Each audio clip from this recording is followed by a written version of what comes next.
ಗೀತಾ ಗೋವಿಂದಂ ಚಿತ್ರದಲ್ಲಿ ವಿಜಯ್ ದೇವರಕೊಂಡ ಮತ್ತು ರಶ್ಮಿಕಾ ಮಂದಣ್ಣ ಜೋಡಿ ಲಿಪ್ಲಾಕ್ ದೃಶ್ಯದಲ್ಲಿ ಕಾಣಿಸಿಕೊಂಡಿದ್ದರು.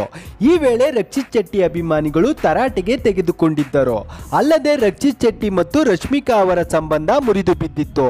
ಮತ್ತೆ ಇವಾಗ ರಶ್ಮಿಕಾ ಅವರ ತೆರೆ ಕಾಣಲಿರುವ ಹೊಸ ಚಿತ್ರದಲ್ಲಿ ರಶ್ಮಿಕಾ ಮಂದಣ್ಣ ಅವರು ಲಿಪ್ಲಾಕ್ ದೃಶ್ಯದಲ್ಲಿ ಕಾಣಿಸಿಕೊಂಡಿದ್ದು, ನಟ ರಕ್ಷಿತ್ ಶೆಟ್ಟಿ ಅಭಿಮಾನಿಗಳು ಮತ್ತೆ ಗರಂ ಆಗಿದ್ದಾರೆ. ಇದರ ಬಗ್ಗೆ ಸಂಪೂರ್ಣ ಮಾಹಿತಿ ಕೊಡ್ತೀವಿ, ಈ ವಿಡಿಯೋ ಪೂರ್ತಿಯಾಗಿ ನೋಡಿ. ಅದಕ್ಕೂ ಮುನ್ನ ನೀವು ರಶ್ಮಿಕಾ ಹಾಗೂ ರಕ್ಷಿತ್ ಶೆಟ್ಟಿ ಅವರ ಅಭಿನಯವನ್ನು ಇಷ್ಟಪಡುವುದಾದರೆ ಈಗಲೇ ಈ ವಿಡಿಯೋ ಲೈಕ್ ಮಾಡಿ ಮತ್ತು ನೀವಿನ್ನೂ ನಮ್ಮ ಚಾನಲ್ ಅನ್ನು ಸಬ್ಸ್ಕ್ರೈಬ್ ಮಾಡಿಲ್ಲ ಅಂದ್ರೆ ತಕ್ಷಣ ವಿಡಿಯೋ ಕೆಳಗಿರೋ ಸಬ್ಸ್ಕ್ರೈಬ್ ಬಟನ್ ಅನ್ನು ಪ್ರೆಸ್ ಮಾಡಿ ಮತ್ತು ಪಕ್ಕದಲ್ಲಿ ಬರುವಂತ ಬೆಲ್ ಬಟನ್ ಕೂಡ ಪ್ರೆಸ್ ಮಾಡಿ. ಗೀತಾ ಗೋವಿಂದಂ ಬಳಿಕ ಡಿಯರ್ ಕಾಮ್ರೇಡ್ ಚಿತ್ರದಲ್ಲಿ ವಿಜಯ್ ದೇವರಕೊಂಡ ಮತ್ತು Rashmika Mandanna ಅಭಿನಯಿಸುತ್ತಿದ್ದಾರೆ.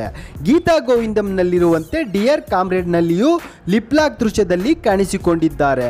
Dear comrade teaser ಬಿಡುಗಡೆಯಾಗಿದ್ದು ರಶ್ಮಿಕಾ ಬೋಲ್ಡ್ ಆಗಿ ಕಾಣಿಸಿಕೊಂಡಿದ್ದಾರೆ.